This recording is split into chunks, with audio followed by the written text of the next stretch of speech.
hereby call this meeting of the FanGhouls Club to order. I'm Haley. Hi, Haley. Hi. I'm Brielle. Hi, Brielle. I had to follow the script.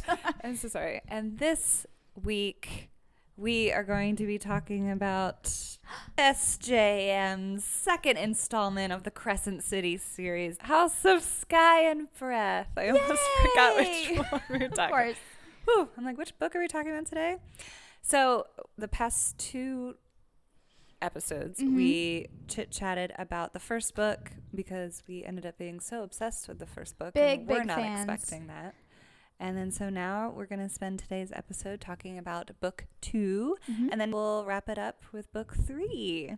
Yay! We love the series and it's worth chatting about. Yeah. I think we both agree the second book was very plot heavy. Yeah. We learned a lot of political lore in the second book. And we were introduced to more characters, so there's a lot to talk about. Yes. But before we fully dive into Sky and Breath, did you fangirl over anything this week? Did I? I don't know. Did you? Look at your beautiful cardigan. I feel like it was just announced a couple days ago. Everyone's already gotten them. It was insane. It was. Taylor Swift dropped her limited edition Lover cardigan, and I'll be honest, I am not a cardigan collector per se. I do have 3 now. But the first one was a gift from you. The second one was, so I got the Speak Now cardigan from you, and then I got we got the Tortured Poets Department cardigans. I liked that one because it was so neutral. Yeah. And I can wear it all the time. Yeah. And then, but other than that, I haven't really waited for the cardigans with bated breath until this one. I mean, when this dropped, it's too beautiful and adorable to pass up on. And that album is kind of nostalgic for me because it came out right when I moved to LA, and I just remember blasting it, building furniture in my apartment, and I just love that album so much. So, and it's just in time for Valentine's/Galentine's Day, so we just had to have them. They're so cute. And they came in 2 days, which is so crazy. awesome. Someone got it the next day. Yeah. Yay. And everyone was like, do you live right next to I where? know. She's like, I think Taylor delivered it herself. Oh, if only. So yeah, we definitely all collectively fangirled over that. That was so exciting because everyone's waiting anxiously for anything from her ever since the Eras tour closed. So anyone saw that there was any sort of announcement, and everyone's like, what is it? We just weren't expecting a Lover cardigan. Nope. Maybe though. There's been a lot of Lover stuff popping up. Yeah, the live. Everyone thinks the deluxe is coming before I'll take it. 2 TS versions. I'll take it. So we'll see. Yeah. So yeah, super cute. I'm really excited. And they have the little little sleeves. There's the detailing on this one. We just couldn't miss it. The buttons are way too much. Little heart buttons. It's perfect. I know, I love it. But other than that, I fangirled over reading Fourth Wing. Yes, you have officially surpassed me in the reading of Fourth Wing. Yeah. You're 5 chapters ahead of me now? More than that. If you're past 30 then. Yeah, I'll probably finish tonight. Really? Yeah. Ooh, I'm so excited for you. Thank you. I love it. I love that. I love it. I think that I am still waiting for the love feeling, if I'm being honest. But judging by your face, I know it's coming. It just feels, it's kind of jumping into the school aspect of it. Yeah. There's parts of Crescent City I really loved kind of reading because it was this new modern type of part of it that I feel like I could relate to more so than some other fantasy stuff. But then this is just it's very reminiscent of almost Harry Potter-y just because it's in school and they're all meeting new friends and they're all getting their powers and they're all and it's just. It's a slow buildup of the learning of the magic system too, which is really fun. Yeah. To it's always a surprise. The next time you hear someone. It's very, very similar to Divergent. Yeah. So I really liked that to begin with. I really love Violet's relationships with her friends too. I love Violet's relationship with Zeta.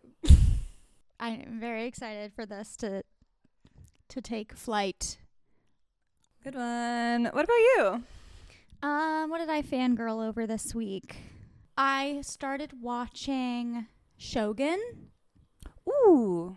On Hulu / Disney. Yeah, I guess we're watching it on Disney Plus. It is phenomenal. And everyone has said that. Yeah.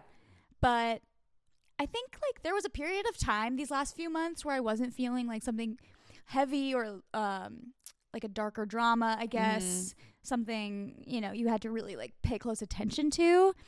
But ever since we rewatched Severance and started watching the new episodes, I've been like craving more like serious drama. Yeah. And Shogun's always been on my radar. Hearing that it's good, liking a few of the cast members. And it's tough. The first episode is tough because it's basically a hour-long history lesson, the history of Japan and during that time. But then once you kind of grasp it and you're introduced to the main characters who come into play, it just like you are hooked. Oh, cool. And it gets better and better and better. Wow. It's really good. Really? I mean, Yes. yeah, I heard a lot about it. The lead actress who plays the character Mariko, Anna Sawai, is my idol. I am obsessed with her. Is she just so good? Her voice, her acting, what she brings to the character is like once in a lifetime good.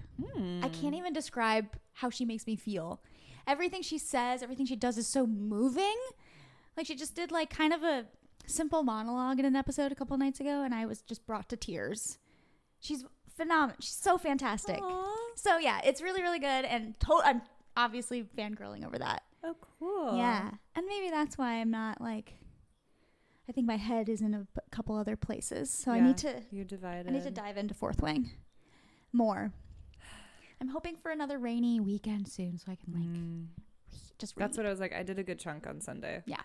That's where it really like kicked in because we finally got rain. Yes, Los Angeles saw rain. Woo! I was like, close the curtains. Let me play some ambiance. Oh, the best. I love the Basquiat. Here we go again. You should have heard me try to say it to Kenny the other night. I was like, Basquiat. Bas, because it's an et. Basquiat. College. But military college. In any case, the ambiance you can find on YouTube for that is so the good. rainy day one. Yep. It's perfect. Beautiful. Cool. But I do have something to say. Okay, what? It makes me nervous when you do. Why are you nervous? Okay, go ahead. Just go. JJ is buck wild. And I did not. Are you saying what I think you're saying? I did not expect him to whip a gun out of nowhere and start shooting at people. I only watched a couple episodes of Outer Banks, and I'm stunned to silence. You didn't tell me. You didn't warn me about this. I know. But this is also this is what you did with ACOTAR too, and I like can't even process my excitement. I'm only a couple in. Uh-huh. So I'm not like... It takes... Yeah. You got to get to know everybody a little bit. Yeah. And get used to the vibe and the... It's very YA. And I think I was like, whoa. But that... For a second. It settles in quickly and it turns. Gotcha. Yeah. I mean... The things that happen on this show, like when the heavy drama kicks in, type of thing. I've never seen anything so out there. Riverdale, but it still follows a plot. Like it still makes sense, okay. Kind of thing. It's just the danger these kids get themselves in. Yeah. Is like, I don't think I've ever screamed at a TV watching a show ever like this. Period. I have because you're worried for them. Yes, I think like. If you ask me the top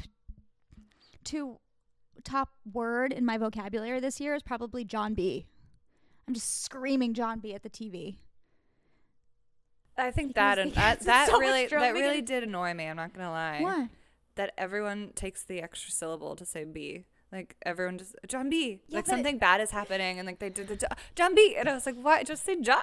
No, because John B. Because once it settles in, you're just like, yes, that's John B. Gotcha. It's John B. Okay. Okay. Yay! I'm so happy right now. Yeah, JJ is crazy. I was like, bro. But at the beach, relax. He's the wild card. Clearly. John B's the leader. Pope is the brains. He's so cute. I love Pope. I love Pope too. Oh, they're my they're my family. I love them. You move between families very no, quickly. I know. It's true. But yeah. Yay! I can't wait for you to watch it. Oh my god. Outer Banks is just that girl. Like that is like my show. And because it was so surprising that I loved it so fell much. in love with it like that. It's so good. And I'm glad they're ending it in season 5, their next season. Oh. I think they're going to wrap it up. Before it turns into Riverdale. Yes, exactly. I think they're going to tie it in a nice little bow. Yeah. Send these really talented actors on their way to do the next thing while they're all still eager to do it. Yeah. And it's perfect. I love it. Cool. Yay! Okay, amazing. Exciting. Yeah. Did you think about the questions that I asked you last week? I did. And I don't think I can give an answer for what I would suffer for because it got depressing. Yeah, here's the thing. I thought about what I said. Yeah, and I was like, I think the next day it clicked in my brain. I think I texted you this too. It clicked in my brain and I was like, hold on. I was thinking about the pregnant woman in the show who severs for childbirth. Yeah, I mean, that would be the only one. And like at first thought, yes. But then you consider the innie. Yeah, and then you start to feel bad and for you're like, innie. holy shit. Yeah. Like, no, that is so effed up. That's so messed up. And then I was like, okay, there's maybe nothing. Maybe like chores, But then that's a whole other thing. Yeah, maybe then not. it just feels weird. Yeah. And it's still, it goes into weird territory. So I thought about it. I'm glad we came to the same conclusion. I'm like, no, never mind. I rescind my question. I was like, maybe that's not like a cute topic that we should really dive into right now. No. It's already been a heavy enough month. Let's end it. Let's end it with like something really messed up. What was the other one? Your crash out. One of your go-to crash out songs. Oh, I Don't Care. I don't care. I love it. 1,000%. That's fun. That's one that like, no matter what, like if that's like on somewhere and it's bumping, you're always like, you just want to like jump dance to it. You know what I mean? Yes. I just want to like start crashing stuff and flip tables, but like also in an excited way. So you just want to like. That's a good one. What about you? I think mine is The Black Dog from Tortured Poets Department. Different vibe. It's a different vibe, but only and I had to think. I just thought of like one of the first ones that came to my mind when I think of like a crash out song, and Tortured Poets is easily my top played album of this past year, and it's like I have no relation to the song whatsoever. Mm-mm. It's such a great song to like belt in the car if you're like just sick of work or something. Yeah. Hear it, and I hope it's shitty. It's so fun. Yeah. That's mine. Wow, a Glee episode of like covering Tortured Poets specifically. Glee just didn't do enough Taylor in general. If they could just do one season and like an episode for each album. We just need Jesse St. James and Rachel Berry to like sing an angry Taylor Swift duet, 100%. The mashups like Taylor did on tour, but Glee version. Do you think Taylor got the mashup idea from Glee? I think everyone got the mashup idea from Glee. I don't think mashups existed before Glee. I'm being so serious. It's true. So I miss Glee all of the time. I know. It always comes back to Glee. Did you see? I saw somebody. I shared it with you today. Someone said, I think they did some performance or something that they saw Jeremy Jordan, and he said that he turned down the role of Rachel's like college boyfriend. Really? Why? Don't fact check for me. Newsies? I don't know. I saw it on TikTok, which is obviously 100% truthful. I don't know why he would have turned it down, but I would have crashed out. That would have that would have given it a whole new life. Really. That would have destroyed me if Jeremy Jordan. I can't even fathom it. Yeah. Oh, that would have been awesome. Fun fact that powerhouses. I would have. Them together would have been, I mean, it would have been so good. A total diva off, but also just like in the best way. Yeah. Wow. Jeremy, what the heck? What the heck? Jeez. Anyway. I hope you regret it. Okay. Anyway, okay, let's dive in. We have a lot to go over. I think so. I think a lot happens. Yes, and should we give our rating first? Because we kind of did that. Yes. I had a hard time with this rating. You know what? I gave it a 3. Oh, okay. I gave it a 3. I'm sort of just loosely basing it off of the fact that it took me quite a while to get through it. Mm-hmm. There were only like a couple of hooks for me that I really bit into. Mm-hmm. We'll go over it when we talk, but there were some, I don't want to say letdowns, but sort of like what I felt were sort of cop-outs almost in a couple of the plot lines. Okay. And things that didn't feel quite fleshed out. Mm-hmm. The ending was fantastic. Yeah. And there were some really good action scenes too. Mm-hmm. If I like picture it in my head, the 3 books, it's kind of like, woo, woo, woo. Mm-hmm. Kind of like that. So that's why I give it a 3. Nice little wooden roller coaster. Yes. I think 3.5. Mm-hmm. I was between that and 3.75. Okay. Because there's a couple points that I really did love. Yeah. So I like 3.5 felt low. Mm-hmm. But when I'm trying to think of like the book overall, I guess I'll do 3.5. There's certain parts that I really liked and appreciated on her end of trying to keep the like excitement of their relationship still new, even though it was kind of established by the end of the first one. Yes. I was very disappointed that the fake engagement wasn't more of like a... I want to talk about that too. Yeah.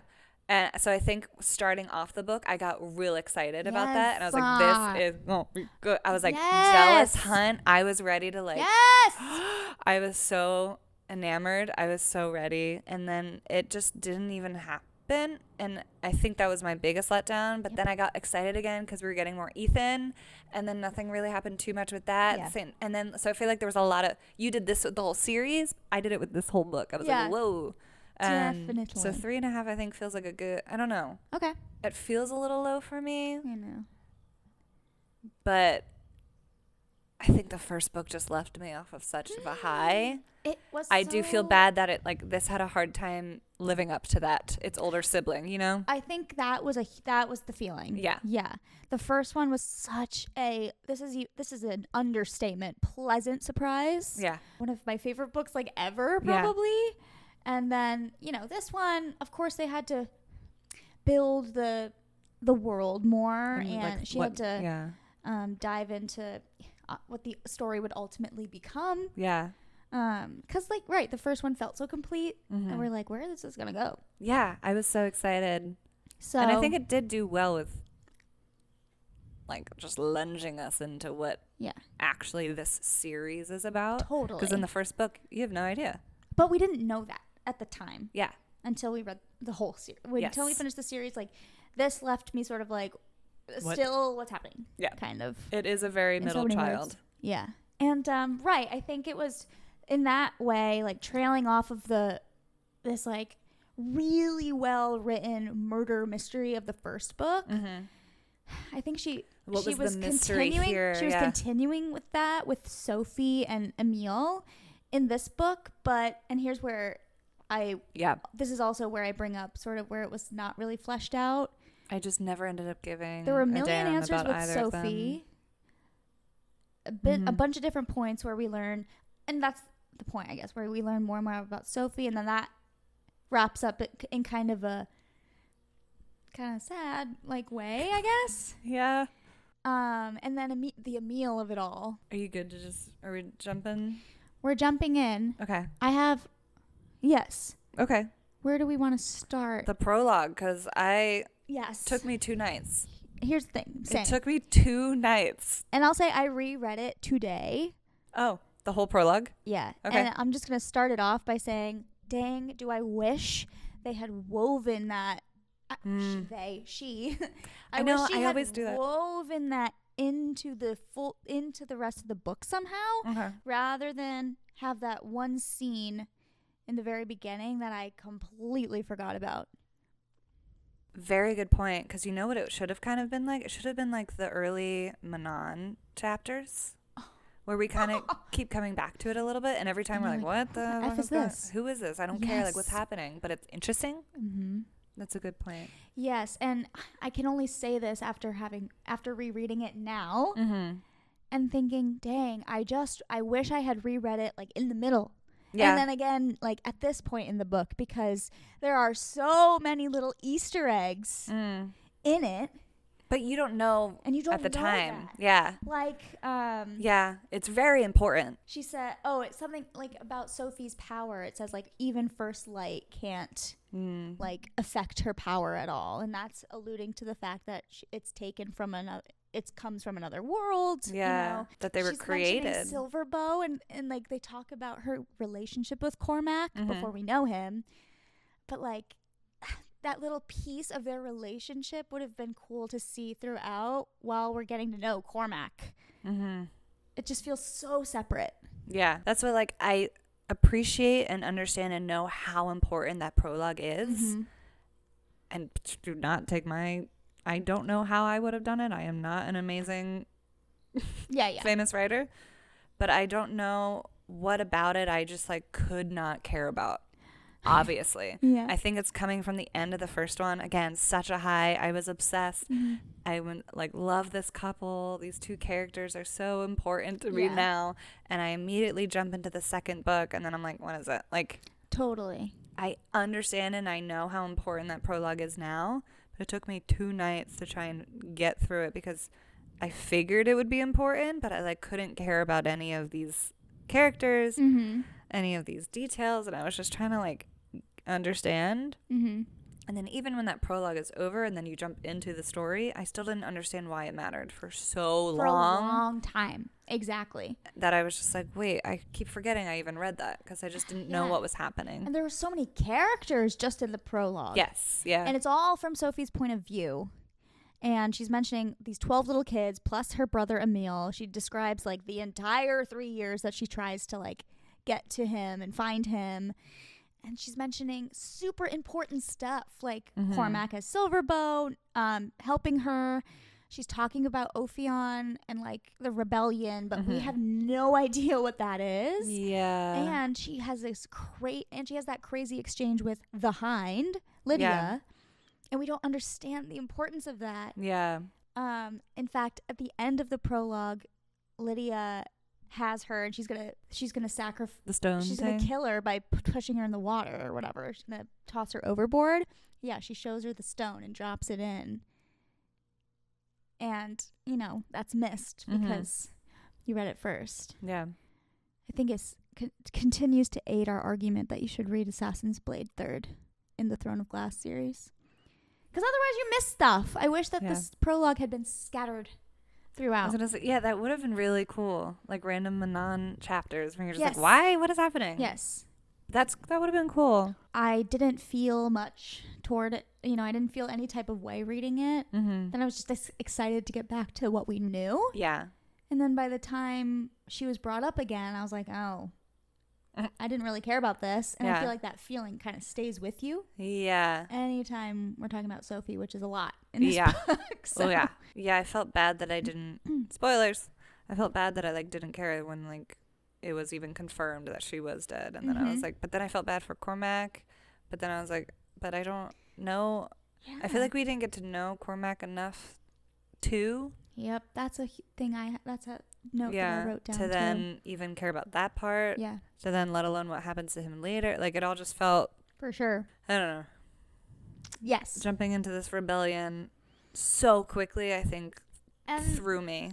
I think I don't know how else it could have been, how else it could have been written, but having Cormac be the centerpiece of all of them joining was a little weak to me, I guess, because also I didn't really care about Cormac. I wanted to so Me bad. too, and this is where we can talk about the engagement. That was a huge thing that I was really excited about because, you have to give Bryce and Hunt conflict. Yeah. They're too, like, happy-go-lucky. We're going to save ourselves. We're going to, like, do this and, you know, just date normally. And to start off with them being like, actually, yes, we proclaimed our love in the last book and we're together now and we still live together, but, like, we're not gonna be together. Mm-hmm. But I appreciate it at the same time. Yeah, for sure. Like, deep down, you're like, but I thought they loved each other. What the hell? Just do it, you're adults. Yeah. But at the same time, as the reader, I was like, I do appreciate the, like, okay, but we got to continue because the slow burn was so good in the first book. I didn't want that to end. Yeah. Right. So I really appreciated that. Mm-hmm. And then to add in that second that came in of, like, this fake engagement thing, and I was like, and then it's also this cousin that Rune hates, so there's additional conflict. And we love Rune, so it's like even better. Yeah. And I was like, oh, and he's like a cocky blonde that no one likes, and they think he's just like the spoiled like prince. And I was like, oh, but he's really attractive. And I was like, oh my God. Yes. Hunt's gonna get so jealous. Bryce might actually kind of like it a little bit, and it's gonna be like, I thought it was gonna be so juicy. I know. Like, yeah, they should have given him a bit of she should have given him a bit of Therion's like nonstop flirtation towards Bryce. Yeah. That didn't go anywhere. No. Until she publicly denounced it at the very end of the book. Yeah. And of course, because she also becomes friends with, you know, they become allies or whatever, but I did really like that reveal though. Like the way that all happened of the like, oh my God, he's actually good. Yeah. Oh my God, he's in on this rebellion. And then finding out that like he's intertwined with it all. I thought that was really fun. I thought was going to add to the additional jealousy for Hunt. Yeah. Because he's a good guy and, you know, a little dangerous. And especially because Bryce was teetering on the edge of don't I like go for this, like do this, and Hunt was on the opposite end of the spectrum where he was like, I don't want us to be a part of this. Yeah, they'll kill us all. And so there was an opportunity there to have this little like triangle. Yeah, I wanted not that like we actually thought she would be interested in Cormac, but like kind of wanted him almost to just lean towards like not even flirting with her or anything, because obviously later we learn he was in love with Sophie and he's devastated over that, but like not because he's interested in her, when they get all alpha hole with each other and like just to like piss off Hunt, you know what I mean? And like just to like do things like that where it just like adds this. I just wanted an angry jealous Hunt and we didn't get it. I know. And for him to string them along a little longer maybe and not reveal anything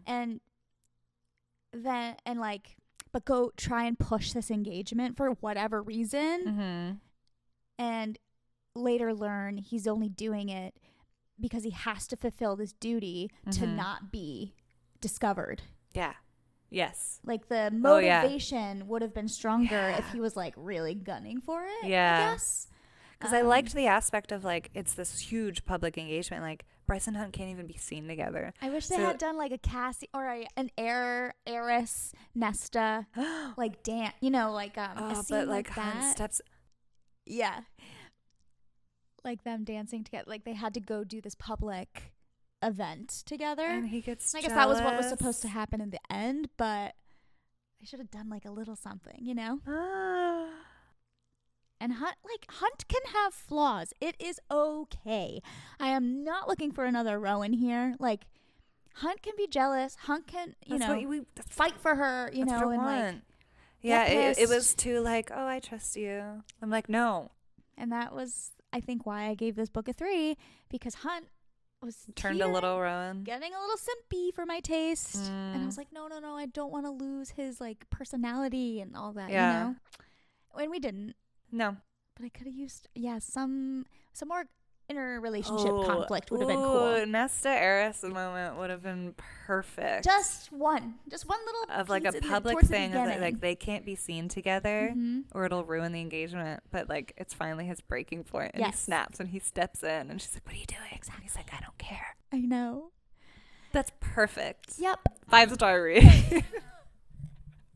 That would have been good. That's the stuff we want. And, and also to just go up against like all of the like political stuff we were learning, and a little bit more relationship drama would have been fun. A fun addition.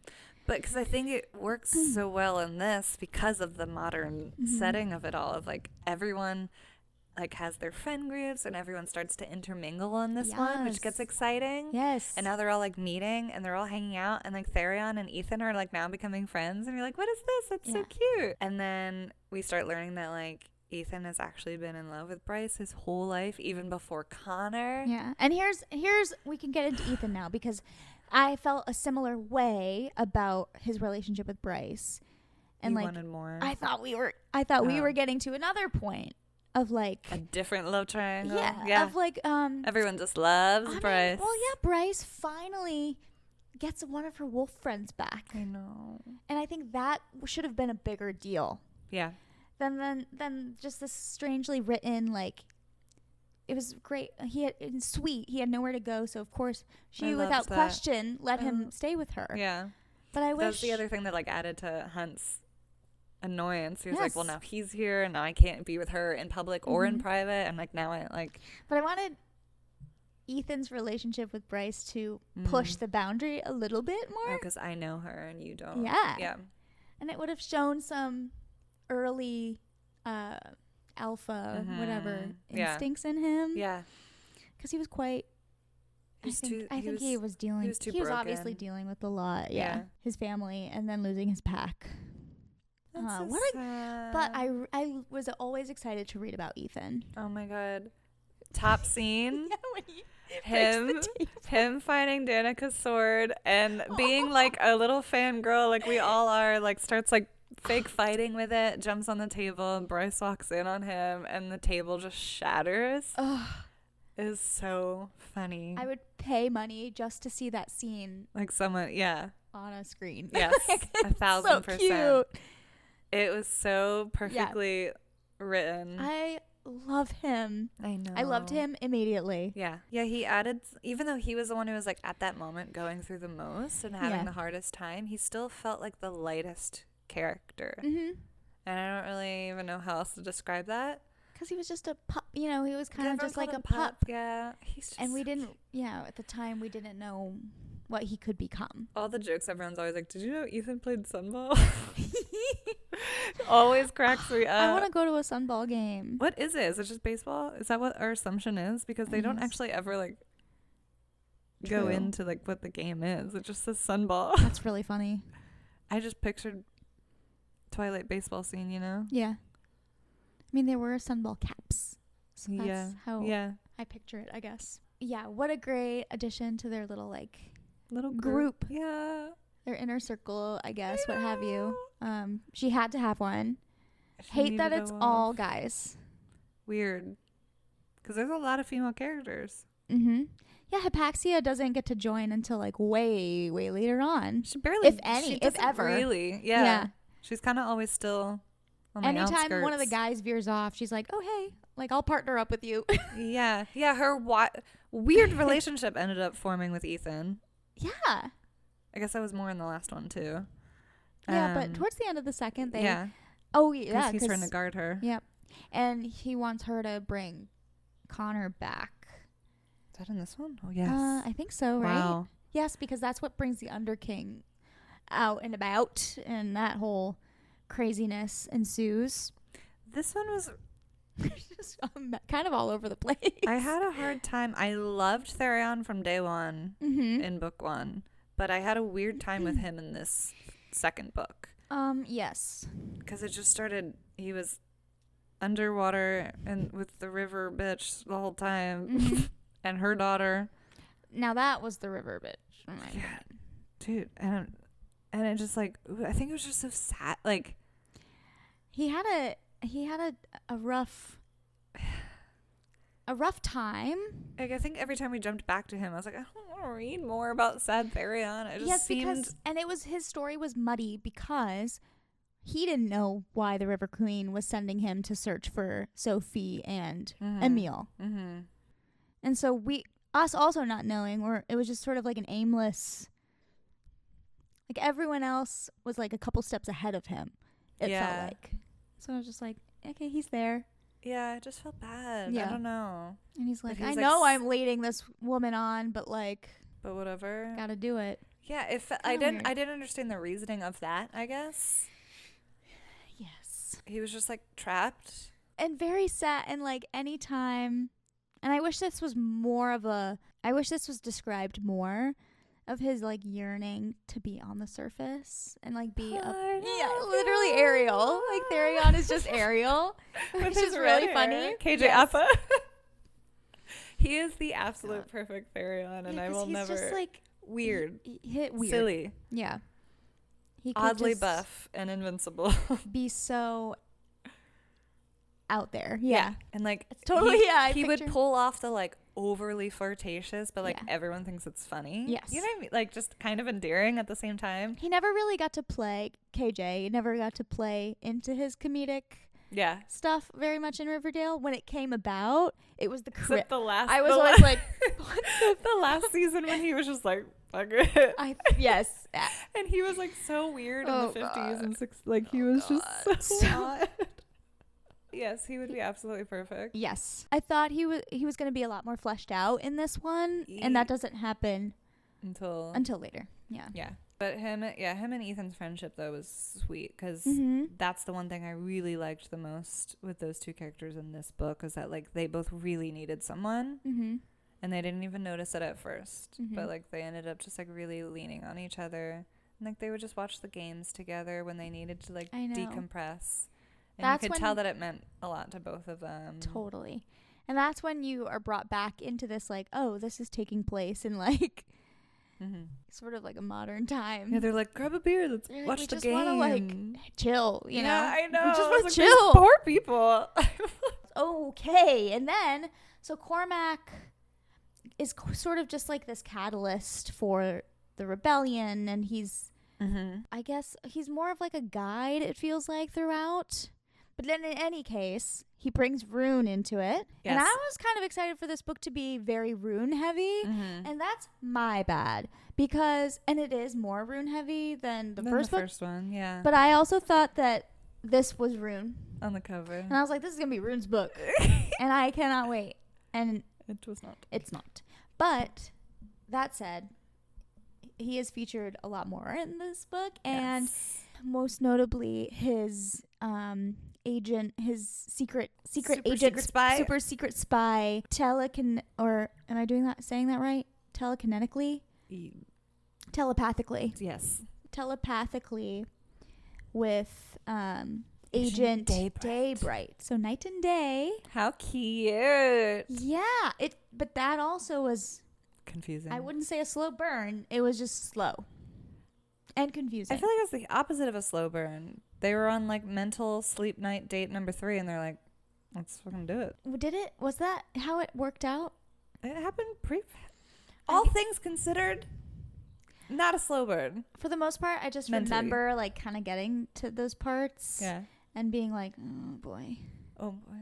I loved their just like little chit chat sessions. I liked when they would get personal. Yes. Don't get me wrong. Because I was like, okay, this is the point of this. Yes. Yeah. Because I don't think, from what I recall, like the amount of intel they actually gave each other was not a lot. No. Like I think they mostly they were just kind of like checking in. Yeah. And then you could tell that they both just liked. Honestly, I wouldn't want to sever. I'd want to do that. When I slept, I got to like hang out with someone. 100%. Like that sounds so fun. Here's where my other instance of like what I thought was a bit of a cop out. And again, I think the way it was written is like correct. Obviously, I mean, yeah.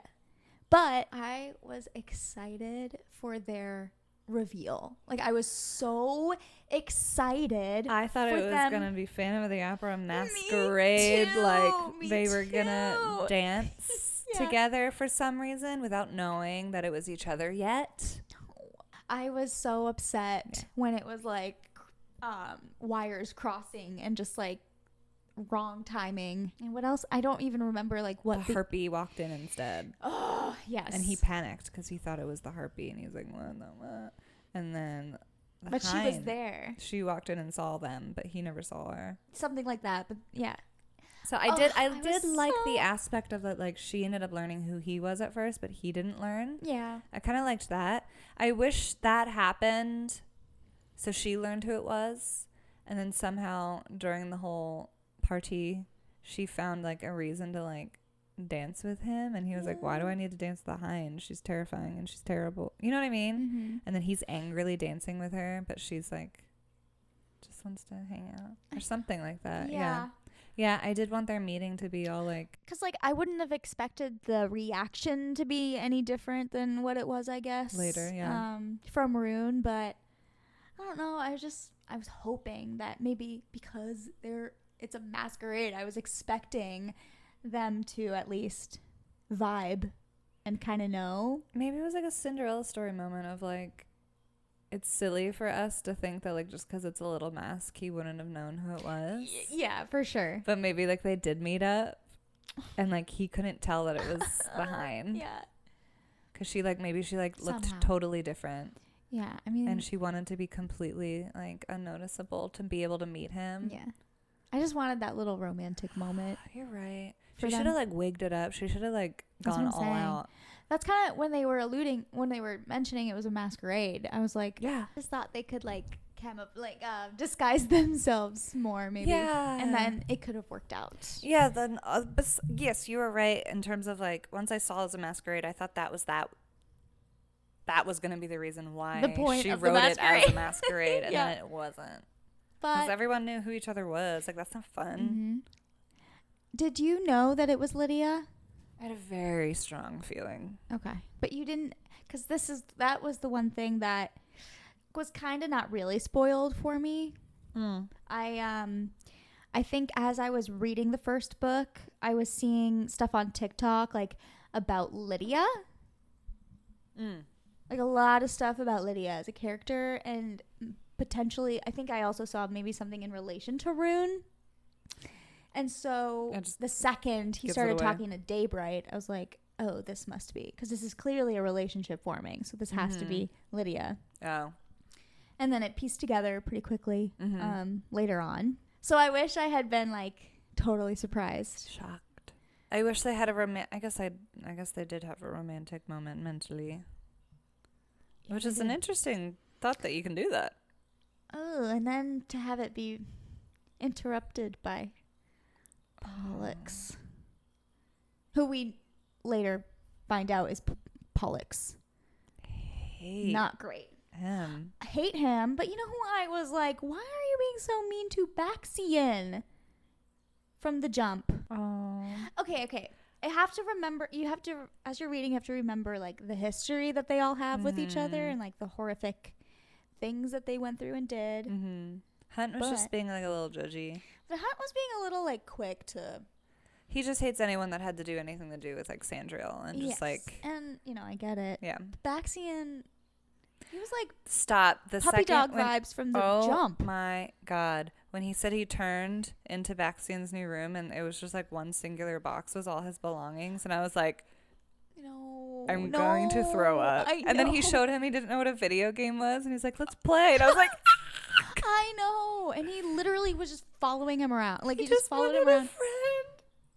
And then, the big thing that happens in the middle, when they infiltrate the rebel base or whatever, and they have that standoff with what's her name? This human chick that, like, for some reason everyone's scared of. And I'm like, she's literally human. She doesn't have magic. Can someone just kill her? Yes. And once again, why it would have been pertinent to have the details from the prologue brought back, because she's mentioned heavily in that. Yeah. We don't know the name at the time. So we're like, I don't know who this person is. Anyway. And it just was confusing. I was like, wait, rebels mean...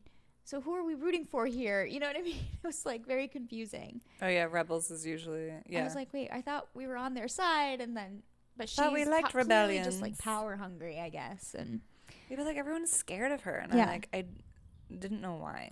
She had the manpower, I guess. Yeah, but Hunt is literally like. But Hunt doesn't want to kill like innocent. I don't know. She ain't innocent. She had innocence like around her. Anyway, when so they escape. They're starting to escape, and Baxian is like helping them out. But he's still thinking like, oh, he's like following us and he's gonna discover us. Oh, he runs ahead to warn them. And he shows them. Yeah, he warns them. Baxian. And then we learn, is this in the second one? When Lydia, what? That we learn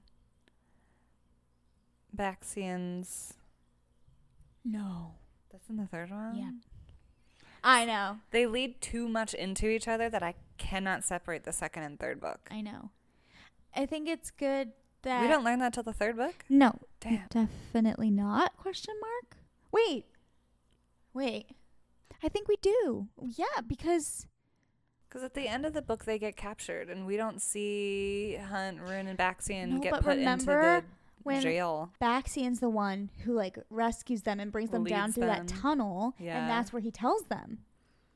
So he does tell them there. Yes. Then? Because then then the guys are all captured together, and the guys are captured together. Which and they don't want to talk about that in the third book. Hell no. When? After I met Danica, I tried my best to counteract. How did you open it up to that page? Are you kidding me? Wait. It's literally, I opened to that page. Haley. Because Danica was my mate. Why did you do that? It's a giant book. I just sort of guessed like around where. Oh my God. I don't know. That was magical. So it wasn't this book. Holy cow. Oh, frick. And he had the Through Love All Is Possible tattooed across his possible? heart. That's why I said he like ripped open his shirt and showed them his tat. Wait, I screamed. Didn't see that one coming. Not at all. One thing I finally didn't get yet really again, spoiled. Poor Bryce. But that made me sadder for Baxian. Me too. I was like... Oh, yes. It makes the one box of belongings way sadder too. Like he has nothing. Not even his mate. There aren't many people in these books that actually lost their mate. Mm-hmm. That's so sad. Yeah. So that does happen in this book. Dang, maybe I don't give this book a 3. That's kind of messed up. Maybe it's a 3.5. Right? Closer to 4. Just making her way up. Now that I'm remembering more, yeah. It's just a lot happens. You know, in relation to the last book too, it's like it's hard not to like appreciate it. And it's hard because this whole book, again, it is a whole mystery. I don't not like Danica. It just makes me sad every time there's something else. I'm just like, how? So basically this whole book, if you really pull out all of the extra details and all of the relationship drama and all of these characters, the main thing we're trying to figure out is how the hell did Danica know this Sophie chick? Mm-hmm.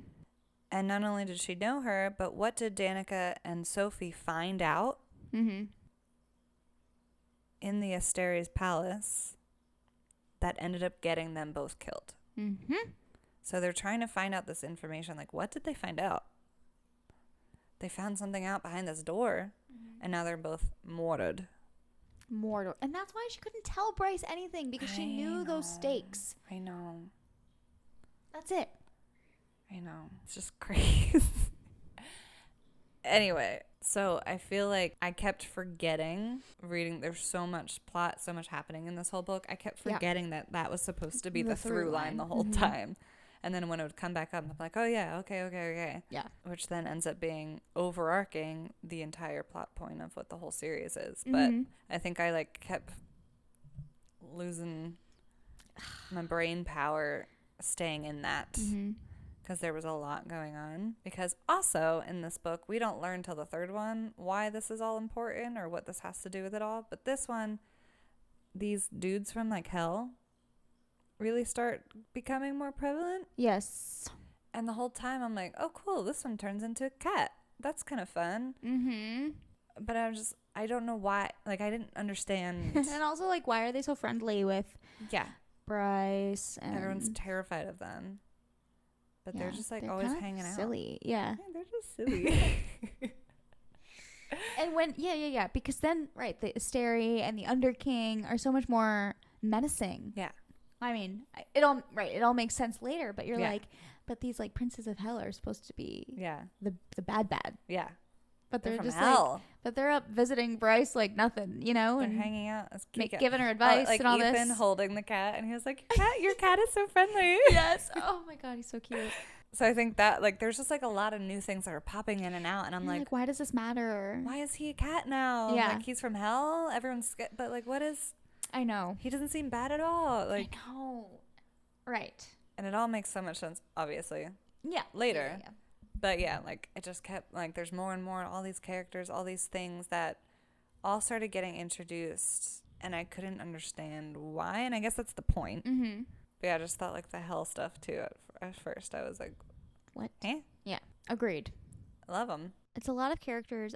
Everyone has a different mission, but also the same mission. So it's sort of like, wait a minute. So yeah, what? I guess that happened in this one. We don't really go much into it though. The whole Ethan and the Mystics part. Yeah. That really threw me. Yeah.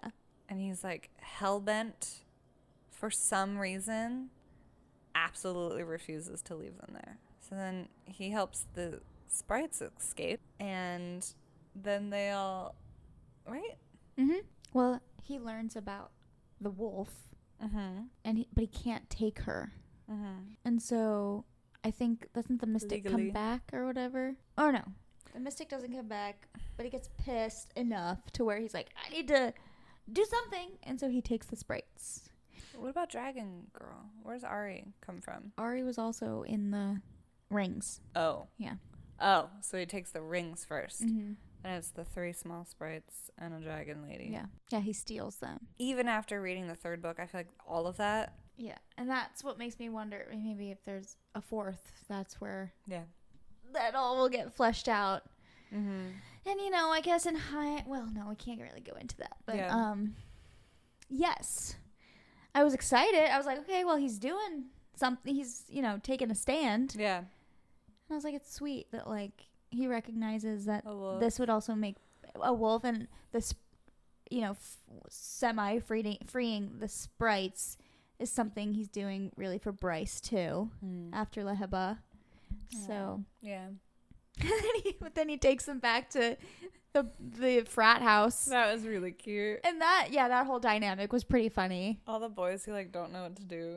Oh God. Yeah. It's really funny. It's so good. Yes, a lot happens in this book. Yeah, the whole Mystics, Sprites, Ari. Mm-hmm. TBD, I guess. What was her name? The wolf. Sigil? Siegfried? Isn't it Sigil? No. Sigrid. Yes. Sigrid. Yeah, all of that whole part, I was definitely pretty confused. Yes. In this 2nd book. Yeah, I just, I was like, well, he's yearning for a pack, and they're both missing one, clearly. So, like, he can't leave a wolf behind. It's just so honorable. And it's all a connection to Connor, too, in a way, so. Mm-hmm. But then I think that all kind of really leads into, like, the big ending. But also, we didn't talk about the depth charger at all, which is a huge part of the 2nd book going into the 3rd book. Yeah. There's not much to say, I guess, but that other than Bryce and Hunt's first joining / power colliding / her teleporting / winnowing for the first time. Yeah, I think this one confused me too. Yes, the winnowing. I think this confused me in terms of like, oh, I didn't know Bryce was going to be another one of those. Like, wow, she has like every power ever. Yeah. Like I did like her training with Cormac to like winnow around. But again, there wasn't enough of that. Training. Also there wasn't enough of that. There was an opportunity there to deepen their bond in that way. Yeah, I think that's my big takeaway, really. Yeah. But it's supposed to be a romantasy. Yeah. I guess nothing crazy happened on the depth charger. It was just cool. It was just cool to like experience it, I guess, and know that it was there. And it's new. No one knows about it. And I think that was cool for Therion to maybe see like a way out. Maybe a potential other option for him, or something. Because they were interested in him at the time. Yeah. But that shows us another scene. This is why I remembered and started putting it together about Lydia, though. It's because I did remember she dropped a weird white stone thingy into the water thing. You remember that from the prologue? Yeah. Oh, shit. Because it was really weird. Yeah. I think and like sometimes... I said, it took me 2 nights. I kind of read through it again because I was like, what just happened? I was a little... But then she was being odd at that moment. Yeah. She could have just tried to kill them and she didn't. Yeah. And she was just being all threatening and then just dropped a weird thing into the water. It just I was like... I see. I didn't think anything of that because obviously I didn't know what that meant. But it did say oh, someone called you here. Yeah. We came help you because someone called or something. Oh, yes. And they thought it was Bryce's power. Yeah, because her light is just so powerful. Yeah. Yeah. Interesting. I think I get so overwhelmed that I'm just I miss those little details. They'll tell me later. And when it's weird enough, I'm just cool. I gloss right over it. Gotcha. Hey. Whatever. Sure. Can't wait to talk about Lydia in the 3rd book. Yeah, she's... Whew. But that jumps us into that big last 150 or so pages. Again, love these SJM endings. Yes. They come through every time. So good. Really upset that Cormac just died. Yeah, but nobody, no crime. Maybe he'll come back in the 4th book. But, yeah, I mean, but it could also be said that it's he completed his mission, kind of. He's with Sophie now. So that kind of kickstarted that crazy series of events. Nobody, no crime, right? Mm-hmm. He just, it didn't feel, I don't know. A lot was happening, but yeah, why Cormac? Why just Cormac? Yeah. But he did, it was it was a sacrifice thing. Yeah. I'd be interested to just reread Bryce's experience in the rooms and what she discovered. Especially as it relates to maybe other books and the universe in general, because there's a lot described. That was a big part that I was like, okay, don't skim. And I was like... I know. And I just wanted to get... It was so... the suspense was kind of killing me. And I was like, oh my God. You want to know the action and what's going to happen to them. But all of a sudden, we got a history lesson. Yeah. And I was like, ooh. I know. She was like, there's lots of maps. And I was like, I don't know. There's stars. I know. I was like, okay, Asteri is sucking the life out of everyone. Got it. Cool. Yeah. And they came from somewhere else. You can clearly, now we know you can winnow. So let's see what happens here. Mm-hmm. I don't know what point this is. Mm-hmm. Where Regulus. He wants Bryce to open a portal. Yep. To this other world that they have not been able to get back to. Mm-hmm. Because it's one of the places that they have found that the magic has been the most powerful. And one of the only places that have been able to push him out. Shoo them away. Because he's the most powerful. Which, yes, at the very itty bitty end of the book, we find out that this world he wants her to open a portal to is... Prithian. Is it the world? Or is that just a continent? Well, yeah. Prithian, yes. I guess, is just the Fae continent. Or Akatar. Akatar universe. Akatar world. Because then that's when she also learns all this stuff about she just saw all those maps and everything. So then this is his big villain monologue. Yep. Which is actually, it was a really good one. It was. I was impressed. Mm-hmm. But yeah, his nice little villain monologue was fun in terms of him just for shits and gigs starts revealing even more information. Because he was like, well, you're already here, Bryce. Let me tell you. And you can help me and open the portal. Easy peasy. I have to eat. You have to eat. It's just the way the world works. Right. And... then so she gets brought back to the throne room or whatever. Mm-hmm. Where then Hunt and Rune are there too now because they all just got captured. Plan goes... Yes. Oh, Plan goes south. So everything has gone to shit. And so basically Bryce has to come up with a tiny new plan on the spot. And she and Rune exchange like a goodbye, and like he's like, oh, I do love his. Oh, by the way, mental chats. Yeah, it's so reminiscent of certain someone. It's so comforting in that way, and I'm like, he's so cute. Like he's so. I love like Rune. I wish I could. I wish I had appreciated him more in this episode. Like I love Rune. Well, there's a good chance in the next book. In the third book too, where there's a lot of good Rune stuff. Yeah, he's a cutie. Hunt and Rune and Baxian are all taken away. Oh, but before the throne room, I'm sorry. Before the throne room, this is when Rune finds out about Lydia. Duh. Because she kills the harpy. One of the H words. Yes. Because the harpy was about to kill Rune. Mm-hmm. And Lydia was like, nah, not my man. And she kills the harpy. And they're all like, what the hell? Yes. And that's how we find out. And then Rune is pissed. That doesn't happen in the third book when they're already in the dungeons? No, you're right. Damn! Yeah, and Rune is just like, the fuck? He blocks off his mental bridge. I was so sad. I know. I was like, there's clearly a reason. There's a reason why she is the way that she is. Let her explain.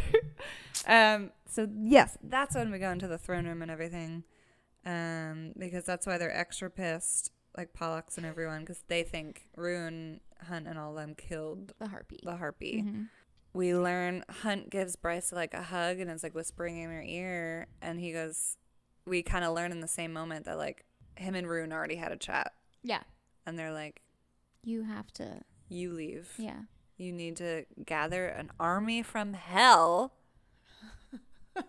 And we'll see you later. And she's like, oh, okay. No biggie. Yes. Somehow, that's the part I didn't understand though in terms of like, when did she learn that how did she know she can just choose to open a portal to a certain place or because something. She does it. Frick. I know, it's just there's all she I remember at the time I was something like having to do with like because when she and Hunt join, like his power charges her and that's when she can teleport, and they do, and so they practice that. Him like charging her up in her. But, like, how does she open a portal to a specific place? She doesn't know that it's specific. She thinks she's going to hell. She has no idea. Yeah. She just hopes that she's gonna like, wish with all her might and hope that she goes. I just gonna cross my fingers. Think happy thoughts. Also, I did love the idea of, like, anytime Hunt charges her, I was like, is he just shooting straight up lightning into her chest? Her back. Yeah. Her back is the horn. Yeah. Or her star, whichever direction, depending on what he wants to chart. I was like, how does that not hurt her? It kills everyone else. That's exactly. They were just meant to be. And yeah, that is one of my favorite parts about like the third book, finding out all of that type of stuff. Mm-hmm. So. But yeah, so. She ends up, so she's running from Regelius. That's how you say it. Running, and she's all charged up, and she creates the portal, and she jumps through, leaves Regelius behind, and her entire world behind, and she ends up in. And I was so shook. I know. Truly shook that she ended up in fucking the House of Wind. Was the river? Oh, no. Is it the river house that she ends up in? The river house, because she lands on the, like, grass. Oh, yeah. She ends up in Valaris. And... hanging out with Az. Oh, that's right, because they're all there. I didn't know that they were all gonna be there. No, I was like, wait a minute. I only had an inkling of, like, I heard Nesta's name thrown around, and I'd heard Azriel's name thrown around. I thought just those two happened to be in the third book a little bit. Yes. That's all I knew. I thought just, like, a chapter maybe in the third book. So, like, the fact that that's how the second book ended, I was... with the most screaming. handsome High Lord. I was screaming. I did not know. I did not know Reese was going to be in it. It was Amryn that she saw that talked to her first, or tried to. Because she didn't understand the magic bean. And then Amryn was like, Reese, I don't know, like, who this bitch is. And I was like, wait a minute. And then there he was. And then there he was. Oh my God. Freaked out. And that's exactly why I then I picked up the third book immediately. And I was it like, picks no way. right up. Yeah. That's why it's hard to tell the difference between the two books, because like it immediately is just the same. But I'm not gonna lie, disappointed that she like didn't hang out in hell. Like I thought that was gonna be more of a thing, and she really was gonna be like leader of hell. I thought book 3 was gonna be like, oh my God, we're like, she's hanging out in hell and she has to convince, like, I thought it was gonna be this whole, not disappointed. We'll see, because that does happen, but we'll talk about that. Not as much as I want. So that's how it ends. Except the last thing we see of Rune is that they put the slave crown mark thingy back on his forehead, and Hunt. I was devastated. Yep. Yeah, I was also like, but also Hypaxia took it off in like a second, so I was honestly, I was kind of like, all right.